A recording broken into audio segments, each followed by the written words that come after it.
Good morning friends, स्वागत है आपका इलेक्ट्रिकल मशीन्स की लेक्चर सीरीज में। और आज का हमारा डिस्कशन का टॉपिक है, this is lecture number 1.5, focusing on the equivalent circuit of a transformer. ये एक अलग तरीके का कंसेप्ट है जो कि न्यूमेरिकल्स को सॉल्व करने के लिए, ट्रांसफार्मर के आईएएस के न्यूमेरिकल सॉल्व करने के लिए बड़ा इंपॉर्टेंट पार्ट है। इस सर्किट को समझने के बाद, इसको ड्राइव करने के बाद आप इंडक्शन का सर्किट भी आसानी से ड्राइव कर सकते हैं। तो चलिए शुरू करते हैं लेक्चर। that is equivalent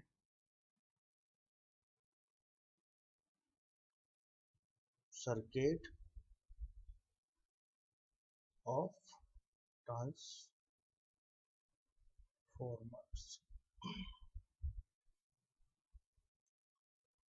देखिए, ट्रांसफार्मर में आपने पढ़ा था कि जो कोर होती है इसके ऊपर दो साइड होती है, प्राइमरी और सेकेंडरी, और इन कोर के ऊपर आप बेसिकली वाइंडिंग को प्लेस कर देते हैं लाइक दिस।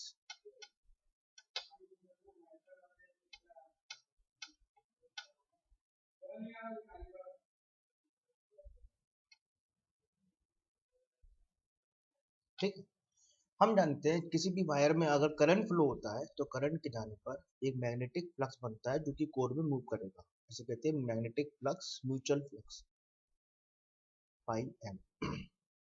इसके साथ साथ, मेन फ्लक्स के साथ साथ ट्रांसफार्मर के अंदर एक फ्लक्स और बनता है because of ampere circular law.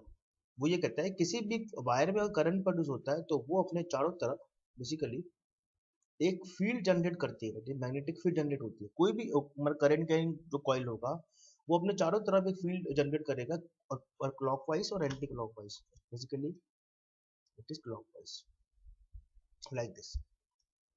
Similarly यही कहानी यहाँ होती है कि ट्रांसफार्मर के अंदर दो तरीके के फ्लक्स जनरेट होते हैं। एक फ्लक्स होता है मेन फ्लक्स जो कि कोर में फ्लो हो रहा है, दूसरा फ्लक्स जो होगा बेसिकली जो केवल इन इन आउटर सेक्शन में मूव करेगा, जो किसी काम का नहीं है। इसे कहते हैं leakage flux. The flux which is not useful flux को आप नाम दिया गया है not useful, we are calling as a leakage flux. तो ओवरऑल ट्रांसफार्मर के कोर में दो तरीके के फ्लक्स अपन देख रहे हैं। एक तो मेन फ्लक्स है जो कि ईएमएफ इंड्यूस करता है, दूसरा फ्लक्स क्योंकि कॉइल में जब करंट जाता है तो एक मैग्नेटिक फील्ड उसके चारों तरफ घूमती है तो वो अननेसेसरी एक फील्ड बनाती है लाइक दिस। सिमिलरली प्राइमरी में और सेकेंडरी में भी क्या होगा, leakage flux, phi 1 to phi 1 N, leakage flux.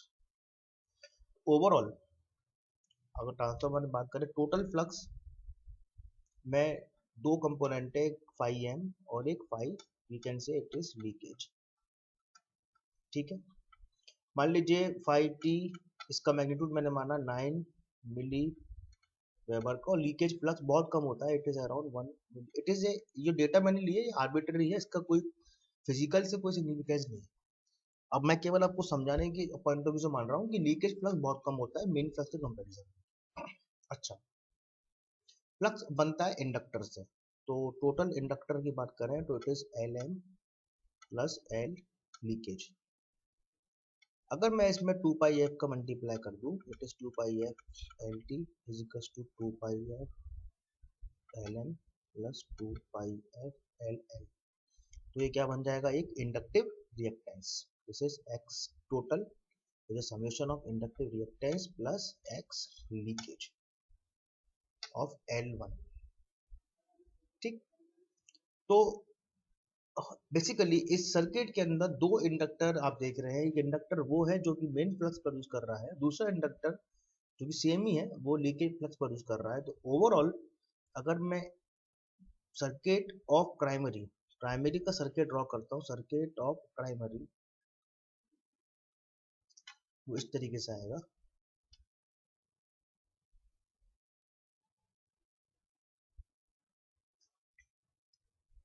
कि एक सप्लाई वोल्टेज लगी हुई है which is plus minus V1, एक उस वायर का रेजिस्टेंस जो कि कॉइल यहाँ लगी हुई उसका रेजिस्टेंस, और दो इंडक्टर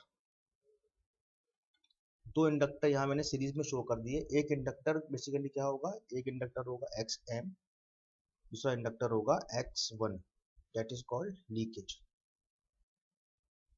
इसका सम क्या होगा x1 प्लस x1, और यह क्या है वायर का रेजिस्टेंस। तो this is the basic circuit of the primary side. इसके साथ साथ ये xm बेसिकली क्या काम करता है, it is use to generate the main flux phi m and this is use to generate the leakage flux phi m। इसके साथ साथ जो कोर है, इस कोर में एक कंपोनेंट और यहाँ ऐड होता है, दैट इज द कोर का resistance, this we are calling as RC, जो कि eddy current loss, hysteresis loss जो लॉसेस होते हैं उसमें जो हीट प्रोड्यूस होती है, जो कोर के अंदर हीट प्रोड्यूस होती है basically this because of this loss component RC. This is the circuit diagram of the primary side. ठीक है, तो आप इसको ड्रॉ कर सकते हैं फिर से कि भाई ये आपका ट्रांसफार्मर है।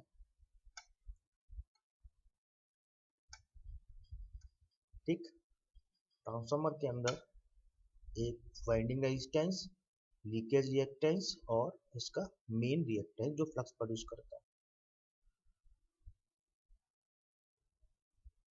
इसको नाम आपने दिया V1, करंट फ्लो हो रहा है इसमें I1, this is R1, this is X1, और यहाँ EMF इंड्यूस होगा, we are calling as E। Similarly secondary side में उस वायर का रेजिस्टेंस और सेकेंडरी साइड का लीकेज रिएक्टेंस, और यहाँ लोड कनेक्ट कर दिया आपने। This is we can say this is R2, X2 is the leakage reactance on secondary side. So EMF induced basically V2, this current is we can say it is I2, this is plus minus V2। तो ये तो आपने circuit को design किया अब primary side में और secondary side में, और यहाँ याद रखिएगा X1 और X2 होते हैं लीकेज रिएक्टेंस, और यहाँ ये जो मेन इंडक्टर होता है जहाँ फ्लक्स प्रोड्यूस होता है we are calling it XM। Overall circuit जो बनाया गया है उस तरीके से है कि primary winding plus minus V1, resistance, reactance, यहाँ दो कंपोनेंट होंगे कोर के, एक होगा लॉस वाला एक होगा फ्लक्स वाला, इस तरीके से, और यहाँ इलेक्ट्रिकल आइसोलेशन,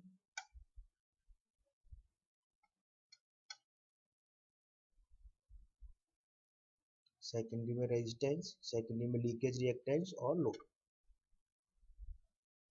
ये कहानी होती है बेसिक ट्रांसफार्मर के कंस्ट्रक्शन की।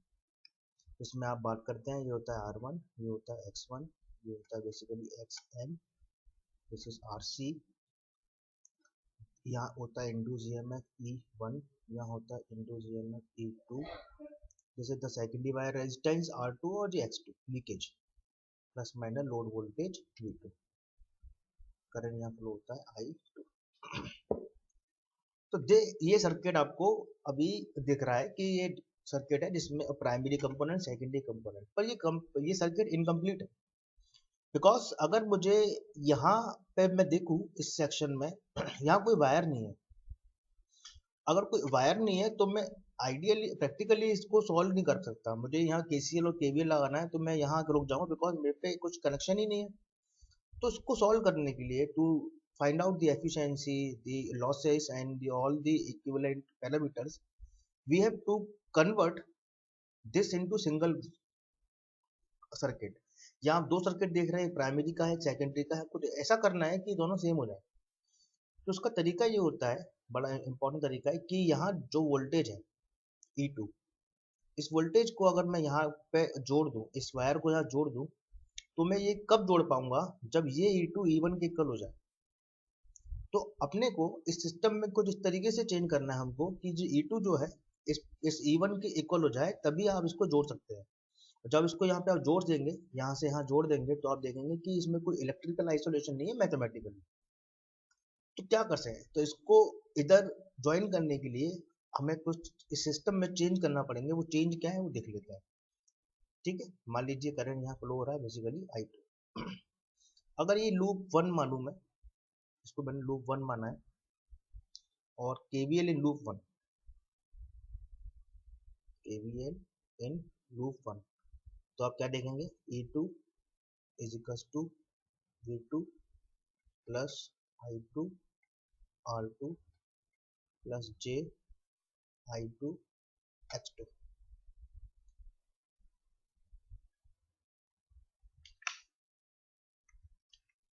ठीक है, हम जानते हैं कि E2 by E1 is equals to N2 by N1 is equals to K। मुझे इस सर्किट को यहाँ जोड़ना है, यानी कि मुझे E2 को कन्वर्ट करना E1 में। तो E2 E1 में कन्वर्ट कब हो पाएगा, जब मैं E2 को किससे डिवाइड कर दूं, K से। तो ये किसके को ले जाएगा, E1 के।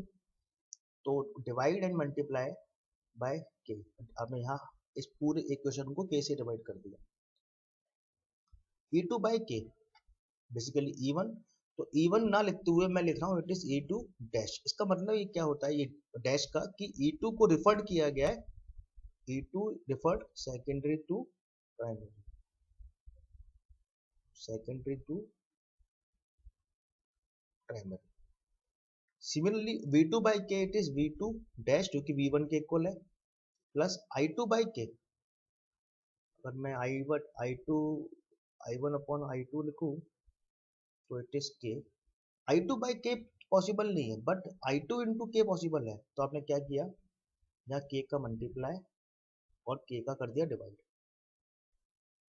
It is K square. Plus similarly यहाँ पर I2 है तो इसको कन्वर्ट करना I1 में। तो आपने क्या किया, इट इज को K से मल्टीप्लाई किया, तो K times of the I2 is equal to I1, so it multiplied by K।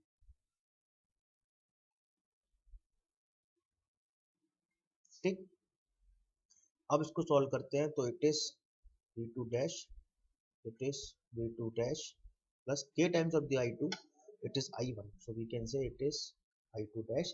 And इसको आप बोल रहे हैं it is R2 dash plus J, it is I2 dash, this is I2 dash and this is H2 dash।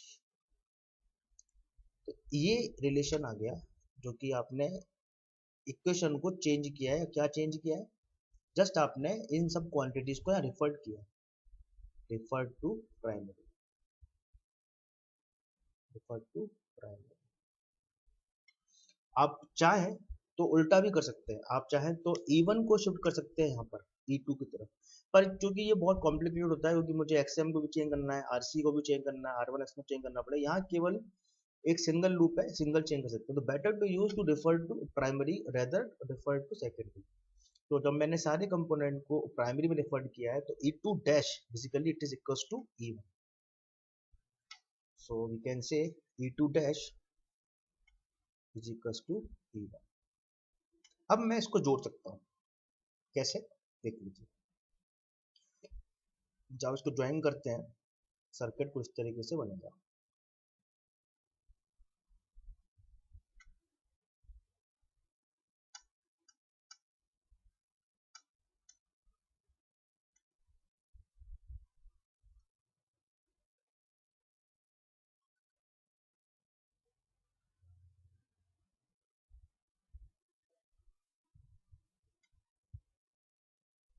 This is R1 X1 plus minus V1, this is R2 dash, this is X2 dash, this is V2 dash, this current is I2 dash, this voltage is basically E2 dash and this voltage is E1। जोड़ सकते हैं क्योंकि अब ये voltage क्या है, same है। इससे पहले क्या था कि यहाँ इलेक्ट्रिकल आइसोलेशन था, अपन जोड़ नहीं सकते थे, यहाँ एक पॉइंट को यहाँ पर नहीं कर सकते थे। तो आपने क्या किया, कन्वर्ट कर लिया। तो कन्वर्ट कैसे किया, आपने डिवाइड बाय K किया और निकल के ये आ गया। So this is the exact basic equivalent circuit of a transformer like this. It's I1, this we are having I2 dash, this current is we are calling as a I0. So I1 is the summation of I0 plus I2 dash, ये निकल के result आता है। इस concept को बोलते हैं equivalent circuit. Equivalent circuit. ठीक, इसी में आता है इसका एक एक्सटेंशन जिसे बोलते हैं approximate equivalent circuit.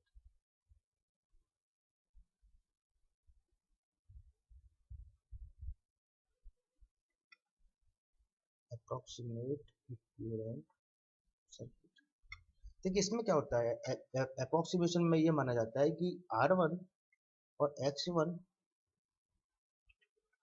Is nearly negligible.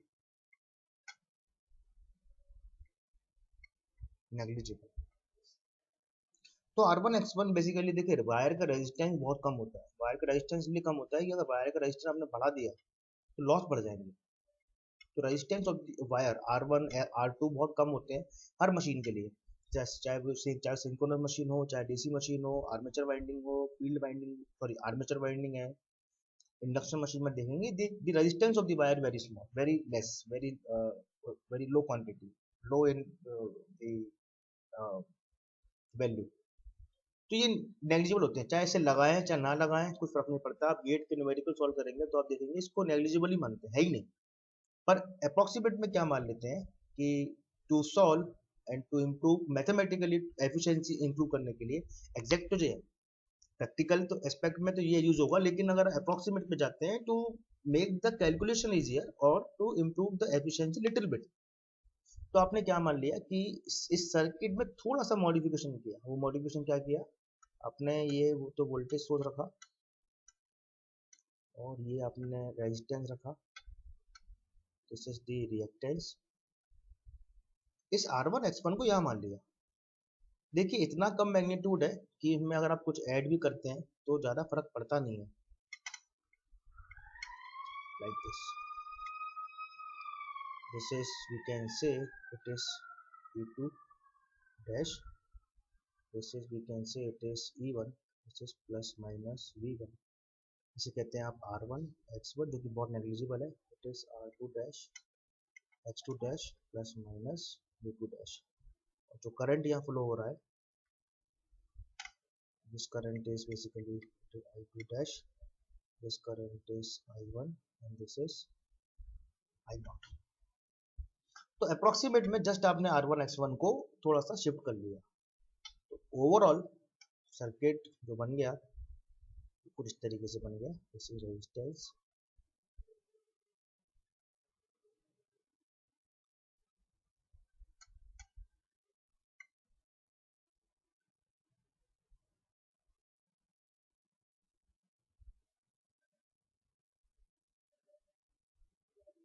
this is we can say R equivalent, this we can say X equivalent, this is V2 dash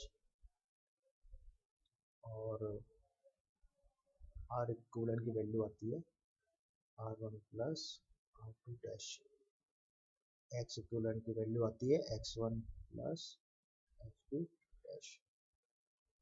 The current is I2 dash, this current is I1, this is I0, this plus minus V1। ठीक है, इस total को क्या बोल सकते हैं आप, this is total impedance Z equivalent। So this is the about the circuit diagram, equivalent circuit diagram or approximate diagram of a single phase induction of a single phase transformer। तो मैं उम्मीद करता हूँ आपको समझ में आया होगा कि लीकेज रिएक्टेंस क्या होता है, और बेसिकली लीकेज रिएक्टेंस के कारण ही ये फ्लक्स वगैरह सब ये प्रोड्यूस होते हैं और इसके कारण से सर्किट बनता है। क्योंकि यहाँ पे कोई वायर नहीं होता तो आपने इसको इन क्वांटिटीज को ट्रांसफर करना है सेकेंडरी से प्राइमरी, या अपन ये भी कर सकते हैं कि प्राइमरी को सेकेंडरी ले जाए, दोनों ऑप्शंस हैं आप बुक में दे रखें। तो मैंने यहाँ सेकेंडरी को प्राइमरी में कन्वर्ट किया है, उसके बाद उसको कन्वर्ट करने के लिए E2/K करके इसको E1 बनाया और E1 ना मानते हुए इसको क्या मान लिया E2 डैश। ये रिफर्ड डैश क्या रिफर्ड का है, बेसिकली E2 पे डैश है, E2 डैश मतलब ये है कि E2 को रिफर्ड किया आपने प्राइमरी में। ठीक है, तो इस तरीके से सर्किट आपका बनता है। तो फ्रेंड्स मुझे उम्मीद है लेक्चर आपको पसंद आया होगा। अगर आपको लेक्चर मेरा ये पसंद आता है तो इसे आप यूट्यूब पर लाइक करें, सब्सक्राइब करें, शेयर करें। इसकी डाउनलोडेबल लिंक मैंने अपने फेसबुक पेज और व्हाट्सएप अपने वेबसाइट पे दे रखी है। नीचे दिए गए डिस्क्रिप्शन में आप वेबसाइट पे देख सकते हैं और क्लिक कर सकते हैं। प्लस क्विज भी मैंने डाल रखे हैं, वो सॉल्व करिए क्विजेस, उसका रेस्पॉन्स, उसका रिजल्ट आपको उसी समय मिल जाएगा। तो जुड़े रहिए। Thank you very much, thanks a lot. जय हिंद।